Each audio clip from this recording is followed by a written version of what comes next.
The hospital corridor smelled like bleach and fear. I was running past nurses who jumped out of my way, my sneakers squeaking against the waxed floor. Room 237. That's all I could think about. Room 237, where my 7-year-old son was fighting for his life. "Mrs. Fletcher!" A nurse tried to stop me, but I pushed past her. Nothing was going to keep me from Colby. When I burst through the door, my whole world tilted. There he was, my baby boy, looking so small in that huge hospital bed. Tubes ran from his tiny arms to beeping machines. His face was pale as paper, his dinosaur pajamas from this morning now replaced with a hospital gown that swallowed his little body whole.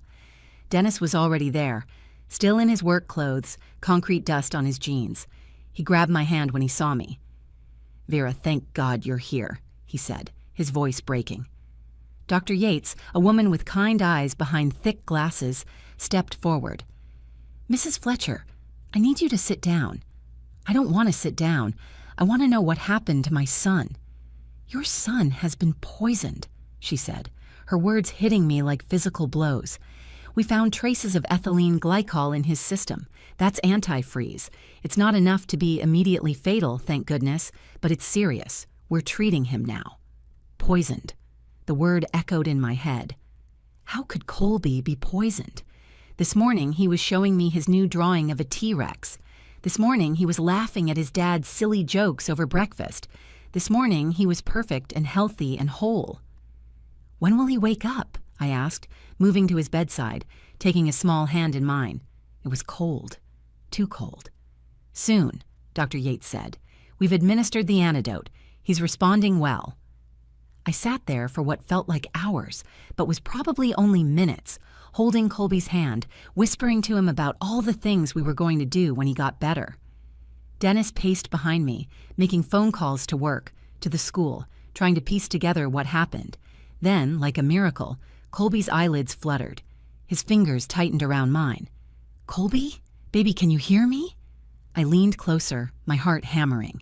His eyes opened slowly, those beautiful brown eyes he got from his father, but they were filled with something I'd never seen before. Fear. Real, deep fear. "Mom," he whispered, his voice so quiet I had to lean in close. "Mom, it wasn't an accident." "What wasn't an accident, sweetheart?" He looked past me to make sure no one else was close enough to hear. Dennis had stepped out to talk to another doctor. Colby pulled me closer with surprising strength for such a sick little boy. "Grandma gave me the juice," he said, each word clear despite his weakness. "The special juice. She said it would make me strong, but it made me sick instead." The room spun. I felt like I was the one who'd been poisoned now, my stomach turning to lead. "What are you talking about, baby?" "Grandma Judith. Yesterday at her house, she gave me juice that tasted bad and said I had to drink it all. She said it was our secret." Before I could process this impossibility, the door opened. Judith Fletcher walked in, my mother-in-law of 8 years, carrying a teddy bear and wearing her concerned grandmother face. She was dressed perfectly as always, her silver hair styled, her makeup flawless even in crisis. "Oh my goodness, how is he?" she gushed, rushing toward the bed. "I came as soon as Dennis called. I can't believe this happened."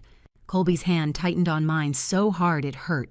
His monitors started beeping faster. "Get away," he said, his voice stronger now, powered by something beyond his 7 years. "Get away from me!" Judith stopped, her face a mask of shock. "Sweet Pea, what's wrong? It's Grandma. I brought you Mr. Buttons." She held up the teddy bear like a peace offering. "You poisoned me," Colby said, loud enough that the nurse at the station looked up. "You put the bad stuff in my juice." Judith laughed, but it was wrong. All wrong. Too high, too forced. Oh my goodness, he must be delirious from the medication. Poor thing. Kids say the silliest things when they're sick, don't they? She looked at me with those cold blue eyes, the ones that had always seemed to look right through me, never at me. "You know how children are, Vera. They get confused, they make things up." Something in her tone made my blood turn to ice. It wasn't concern, it was a warning. "Colby doesn't lie," I said, standing up, putting myself between her and my son. "All children lie," she said, her smile never wavering. "It's part of growing up. He probably ate something at school and doesn't want to get in trouble." That's when Colby said the words that changed everything. He pointed one small finger at his dinosaur backpack in the corner, the one he took everywhere, the one with the tablet we'd given him for educational games. "Should I show them the video, Grandma?" he asked, his voice clear as a bell. "The video of you giving me the juice? The video where you told me not to tell Mommy?" The teddy bear hit the floor. Judith's perfect face finally cracked, just for a second, but I saw it. I saw the truth underneath. And in that moment, I realized my son hadn't just been poisoned with antifreeze. He'd been poisoned by someone who was supposed to love him most. 3 months before that horrible day in the hospital, life had a comfortable rhythm that I thought would last forever. Every morning at 6:30, Colby would pad into our bedroom in his dinosaur pajamas, carrying his stuffed triceratops named Spike. Dennis would groan and pull a pillow over his head while Colby climbed between us, chattering about whatever dream he'd had. Those mornings were golden, the three of us tangled together before the day pulled us in different directions. Our house on Maple Street wasn't fancy, but it was ours. Dennis had fixed it up himself, spending weekends replacing windows and refinishing floors. The kitchen walls were covered in Colby's artwork, a gallery of crayon dinosaurs and finger-painted families where everyone had stick arms and huge smiles. I loved that kitchen, loved making breakfast while Dennis read the sports section out loud, and Colby built towers with his cereal pieces. "Mom, did you know that velociraptors were actually only as tall as turkeys?" Colby announced one morning, spilling orange juice in his excitement. "Mrs. Patterson told us yesterday, but they were still dangerous." "Clean up that spill, turkey raptor," Dennis laughed, tossing him a paper towel. My job at Riverside Veterinary Clinic started at 8:30, which gave me just enough time to drop Colby at school first. Dr. Hendricks had hired me 4 years ago when I was desperate for stable work. Being a veterinary assistant wasn't glamorous, but I loved it. The animals didn't judge you. They just needed help, and I could give it to them. "You've got the touch, Vera," Dr. Hendricks always said. "The scared ones trust you." Tuesday afternoons were when Judith entered our weekly routine. She'd retired from First National Bank the previous year after 35 years of telling people why they couldn't have loans.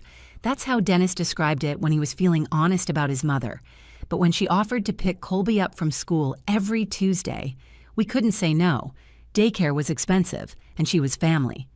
"This is what grandmothers do," she'd said, sitting at our kitchen table with her perfect posture.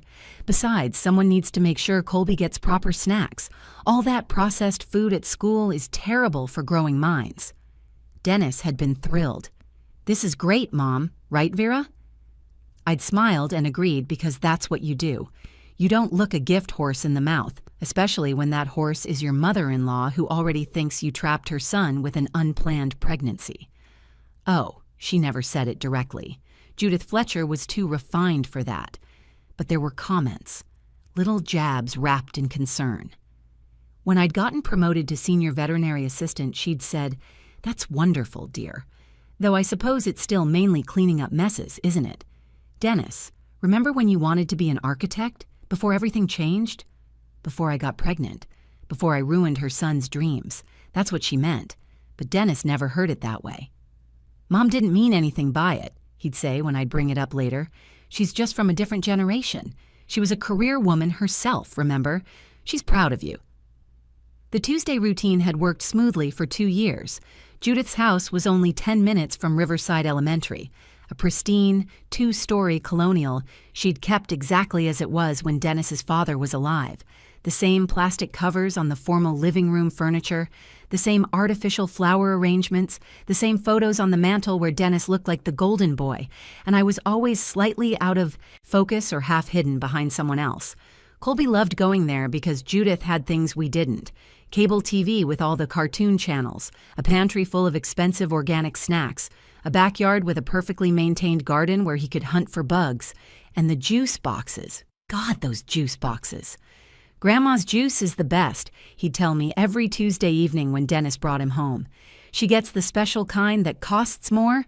She says I deserve the best because I'm a Fletcher." A Fletcher. Not my son. A Fletcher. 2 weeks before everything went wrong, I'd noticed Colby was quieter after his Tuesday visits. Not upset exactly, just thoughtful. "Everything okay at Grandma's?" I'd asked, tucking him into bed. "Yeah," he'd said, hugging Spike tighter. "Grandma just talks a lot sometimes." "About what?" "Grown-up stuff, about how things should be different." He'd yawn then, already drifting off. "She says you don't understand our family, but I think you do, Mom. You understand everything." I should have pressed harder. Should have asked more questions, but I was tired from a long day of wrestling with a scared German shepherd who needed stitches, and Dennis was calling me to come watch TV with him. So I'd kissed Colby's forehead and left it alone. That was my mistake, thinking the danger would come from outside our family, not from within it. That Tuesday in October started like any other. Colby had woken up excited because his class was making papier-mâché volcanoes. He'd gotten toothpaste on his dinosaur shirt at breakfast, so I had to help him change while Dennis packed his lunch. The morning was rushed but normal, beautifully normal in a way I'd give anything to have back. At the clinic, I was dealing with back-to-back appointments: a cat with diabetes, a boxer puppy who'd eaten a sock, an elderly beagle with arthritis. My phone was on silent in my locker, which is why I didn't see the first 3 calls from the school. Dr. Hendricks found me in exam room 2, holding down a particularly anxious German shepherd while he examined its ears. "Vera, you need to take this call, now." The urgency in his voice made my stomach drop. I apologized to Mrs. Chen and her dog and ran to the break room. The school's number was on the screen. "Mrs. Fletcher, this is Principal Morrison. Your son collapsed during art class. He's being transported to Memorial Hospital by ambulance. You need to get there immediately." The drive to the hospital was 20 minutes. That felt like 20 years. I ran 3 red lights. I didn't care. All I could think about was Colby's face at breakfast, laughing at his dad's impression of a pterodactyl. He'd been fine. Completely fine. Dennis met me at the emergency room entrance, still in his work clothes, concrete dust on his steel-toed boots. "They won't tell me anything yet. They're running tests." We sat in those horrible plastic chairs for an hour before Dr. Yates appeared. She was young, maybe 35 like me, with kind eyes behind thick glasses. But her expression made my heart stop. "Mr. and Mrs. Fletcher, I need to ask you some questions. The blood work shows your son has ethylene glycol in his system. That's antifreeze. The levels aren't immediately life-threatening, but this is serious. We've started treatment with foampisol, which counteracts the poison." "Poison?" Dennis stood up so fast his chair scraped against the floor. "How the hell did my son get poisoned?" "That's what we need to determine. Has he been anywhere unusual? Had access to any garage or automotive supplies?" "No," I said. "We don't even have antifreeze at home. We use a different brand of windshield fluid, the safe kind." Dr. Yates made notes on her tablet. "What about his routine yesterday? Where was he?" "School until 3:15, Dennis said slowly. "Then my mother picked him up. He was at her house until I got him around 6. We'll need to check everything he consumed in the last 24 hours. Can you contact your mother?" Dennis was already pulling out his phone. I heard him talking to Judith, his voice tight but controlled. 20 minutes later, she swept into the emergency room like she owned it, carrying grocery bags. "I brought sandwiches," she announced. "Hospital food is poison." She stopped, seeming to realize what she'd said. "I mean, it's terrible. How's my grandson?" They finally let us all see Colby around 4 p.m. He was awake but weak, IV lines running into his small arms. The moment he saw us, tears started rolling down his cheeks. "Mommy, my tummy hurts so bad." "I know, baby. The doctors are making it better." I smoothed his hair back, feeling his forehead. Too warm. Judith approached the bed with her arms out. "Oh, my poor sweet pea. Grandma's here now." Colby's whole body went rigid. He turned his face into my shoulder, his fingers gripping my shirt. It was such a clear rejection that even Dennis noticed. "He's just scared," Judith said quickly, but there was something sharp in her voice. "Children get so dramatic when they're sick. Don't you, Colby? Remember when you had that cold and thought you were dying?" "Mom, he's been poisoned," Dennis said. "This isn't a cold." "Well, I don't understand how this could happen. He was perfectly fine at my house. We did homework, he played in the garden, had his snack. The same routine we always have." She looked directly at me. Maybe he got into something at home this morning. You know how rushed mornings can be. Things get forgotten. Dangerous things get left out. The accusation was subtle but clear. I felt Dennis tense beside me. We need to check everything, Dr. Yates interrupted. Mrs. Fletcher, what exactly did Colby eat and drink at your house? The usual, crackers, some apple slices, and juice. The organic kind, very expensive. I always give him the best. Do you still have the juice box? I threw it away. I'm not in the habit of keeping trash. Her tone suggested, this was another failing of mine, that I probably did keep trash. That night, after Judith left, Colby finally spoke more than a few words. His voice was small but clear. Mom, she's lying. The juice tasted bad, really bad, but she made me drink it all. After Judith left that evening, something shifted in the hospital room. Colby kept looking at his dinosaur backpack in the corner, then back at me, as if he was working up the courage to say something important. Dennis had stepped out to get coffee and call his foreman about missing tomorrow's work. It was just me and my boy in the dim hospital light. Mom, Colby whispered, checking the doorway to make sure we were alone. Can you get my backpack? Please? I retrieved it, the familiar weight of it making my chest tight. Just this morning, he'd been wearing it, bouncing down the hallway to his classroom. Now here we were, in a hospital room that smelled like disinfectant and fear. Check the front pocket, he said, his eyes serious in a way that broke my heart. 7-year-olds shouldn't have eyes that serious. Inside the front pocket was his tablet, the little iPad mini we'd gotten him for his birthday. He mostly used it for educational games and watching videos about dinosaurs. I looked at him questioningly. I recorded Grandma, he said, the words coming out in a rush. She says mean things about you when Daddy's not there, really mean things. I wanted to show Daddy, but then I got sick and forgot. My hands were shaking as I opened his tablet.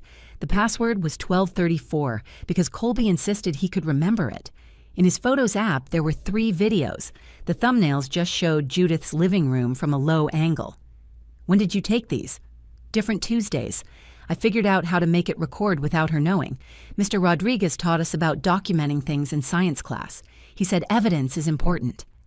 I put in my earbuds and played the first video, dated 3 weeks ago. The angle was low, probably from Colby's lap, but the audio was crystal clear. Judith's voice filled my ears. Your mother doesn't deserve your father, Colby. She's beneath us. Did you know she grew up in a trailer park? Her father was a drunk. That's not the kind of blood we want in the Fletcher family, but you're half Fletcher, so you can overcome it if you try hard enough. I paused the video, feeling sick. Colby was watching me with those 2 adult eyes. There's more, he said quietly. The second video was from 2 weeks ago. This time, Judith was in her kitchen making snacks. Her voice was sweeter, but the words were poison. If something happened to your mother, your father could find a better wife. Someone who understands our values. Someone who didn't trap him with a pregnancy. You were an accident, you know. Your mother got pregnant on purpose to force Dennis to marry her. I told him to get a paternity test, make sure you were even his, but he was too trusting. My son had been sitting there, eating apple slices, while his grandmother filled his head with this venom.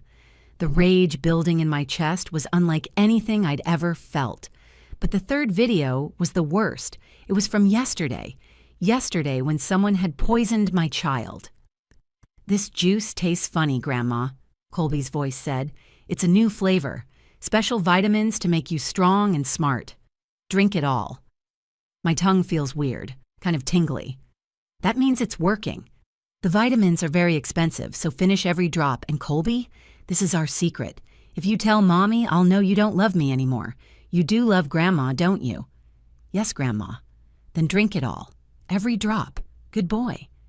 The sound of Colby finishing the juice. Then, can I have water? It burns a little. No water, it will dilute the vitamins. You can have water when your daddy picks you up. I ripped out the earbuds and ran to the bathroom, barely making it before I threw up. She had poisoned him. My mother-in-law had deliberately poisoned my 7-year-old son, and he'd been smart enough, brave enough to record it. When I came back, Dennis was in the room holding 2 cups of coffee. He took one look at my face and set them down. "What's wrong? Is Colby okay?" I handed him the tablet and the earbuds.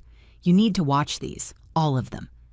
I watched my husband's face change as he viewed each video.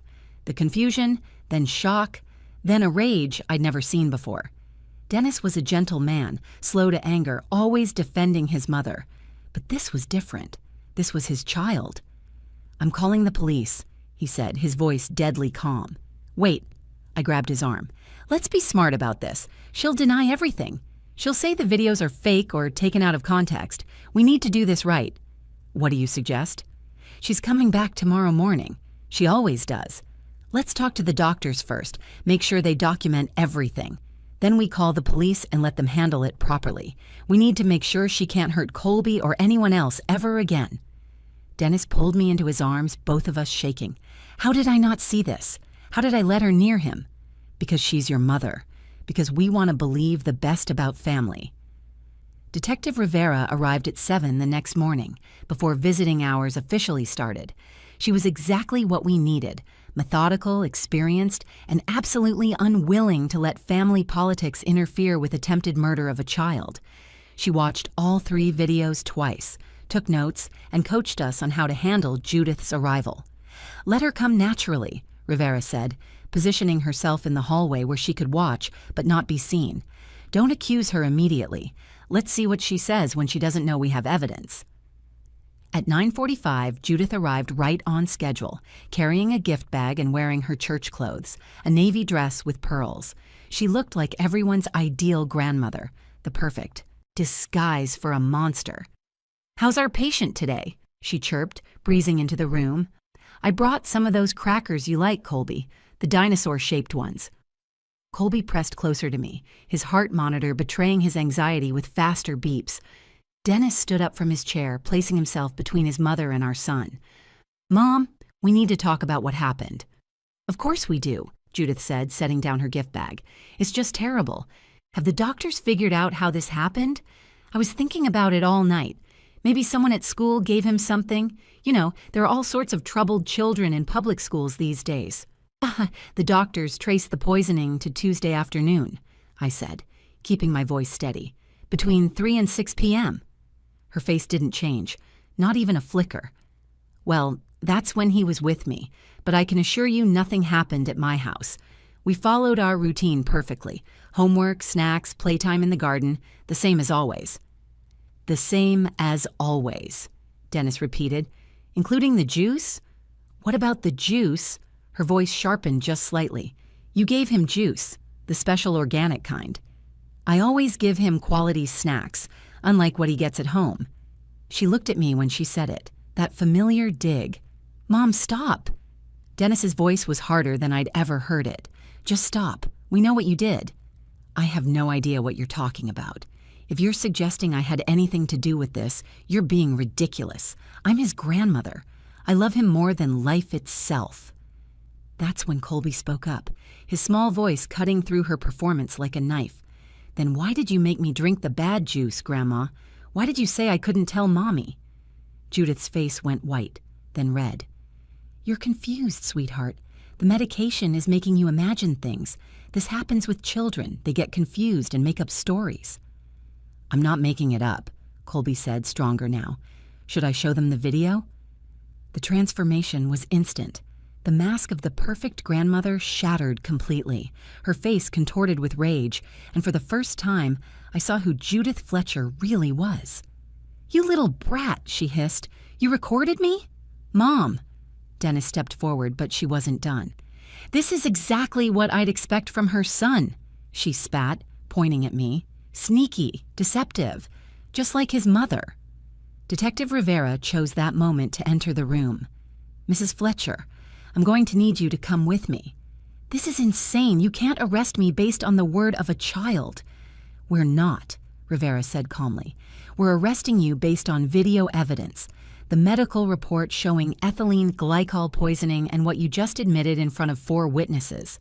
"I didn't admit anything. I was trying to help my grandson. If anyone should be arrested, it's her." She pointed at me again. "She's turned my son against me, poisoned my grandson. Against me. She's the poison in this family." "Enough!" Dennis's voice boomed through the room. "You poisoned my son, my 7-year-old son. To what, frame my wife? Get her out of the picture?" Judith's eyes were wild now, all pretense gone. "She was never good enough for you. Never. I was trying to save you from the mistake you made 8 years ago. One little illness, just enough to make her look neglectful, and you'd finally see what kind of mother she really is." "You could have killed him," I said, my voice shaking with rage. "You gave antifreeze to a child. You could have destroyed his kidneys, his brain. You could have killed my baby. It was a calculated dose. I researched it thoroughly. Just enough to make him sick, not enough to cause permanent damage. I'm not a monster." "Yes," Dennis said quietly, and somehow that was worse than shouting. "You are." Detective Rivera nodded to the officers in the hallway. They came in with handcuffs. As they led Judith away, she turned back one more time. "You'll regret this, Dennis. When she shows her true colors, when she ruins your life, you'll wish you'd listened to your mother." The door closed behind her, and the room fell silent except for the steady beep of Colby's monitors. Dennis collapsed into the chair beside the bed, his head in his hands, shoulders shaking. Colby reached out his small hand and patted his father's arm. "It's okay, Daddy. We're safe now." The trial lasted 3 months. Judith Fletcher, the woman who'd worn pearls to poison her grandson, sat in court looking small and ordinary in her orange jumpsuit. The prosecutor played Colby's videos for the jury. 12 strangers watched my mother-in-law tell my son his mother was trash, that he was an accident, that I'd trapped his father. They watched her coach him to drink poison while calling it vitamins. The defense tried to argue it was a mental breakdown, temporary insanity brought on by the stress of retirement. But the prosecutor had done her homework. Judith's internet history showed 6 weeks of research on antifreeze poisoning, specifically about non-lethal doses in children. She'd visited forums about custody battles, about proving parental neglect. She'd even searched how to frame someone for poisoning before remembering to clear her browser history. But nothing on the internet truly disappears. She got 8 years. With good behavior, she'd be out in 5. Dennis struggled with that reality every single day. "She's my mother," he said one night, 3 weeks after the trial ended. "How did I not see what she was capable of?" "Because children are programmed to love their parents," I told him, holding his hand across our kitchen table. "Just like parents are programmed to protect their children. She broke that sacred rule, not you." Colby recovered completely, at least physically. The doctors called him lucky. Another day, maybe 2, and the damage would have been permanent. His kidneys would have failed. His brain would have been affected. Instead, he got to go back to school after 2 weeks, where he was treated like a hero by his classmates, the boy who caught his grandma doing something bad and recorded it. We moved to Portland, Oregon, where my sister Renata lived. Dennis found work with a construction company that paid better than his old job. I got hired at a veterinary emergency clinic, working with critical cases. Colby started at a new school where nobody knew our story. He joined the science club, influenced by Mr. Rodriguez's lessons about evidence and documentation. But the real healing happened in smaller moments. Dennis started therapy, working through the guilt of not protecting his son from his own mother. I worked through my anger at all the warning signs I'd dismissed. And Colby, brave little Colby, taught us both about resilience. "I knew Grandma was wrong about you, Mom," he told me one evening as I tucked him into bed in our new house. "She kept saying bad things, but I could see they weren't true. You're the best mom. That's why I recorded her.